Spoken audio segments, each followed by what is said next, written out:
Dopo la tragedia di Santo Stefano di Cadore, in cui sono stati uccisi il piccolo Mattia, il Papa Marco e la nonna Maria Grazia, dopo l'incidente in Val Schievenin costato la vita a Stefano Cattelan e ancora l'insegnante Vianello morta in montagna, ieri nel tardo pomeriggio è arrivata un'altra brutta notizia per la comunità di Favaro Veneto.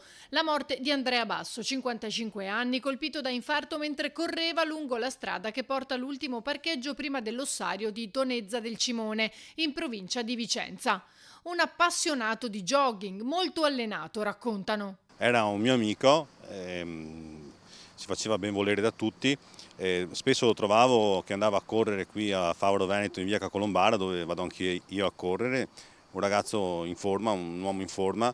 E ieri a prendere questa notizia ci ha sconvolto tutti di nuovo, perché è l'ennesimo lutto di una persona che conosciamo e che è conosciuta e ben voluta qui a Favaro Veneto. Sembra che proprio sia un periodo, no, per noi, per la nostra comunità, e vorrei esprimere anche attraverso la televisione le mie più sentite condoglianze alla famiglia di Andrea Basso, in particolare alla moglie Loredana, che anche lei è una persona cara, una mia amica come lo era Andrea, e al figlio e a tutti i familiari. Basso, informatico presso la team di via Torino a Mestre, abitava con la moglie Loredana e il figlio di 14 anni in via Gobbi.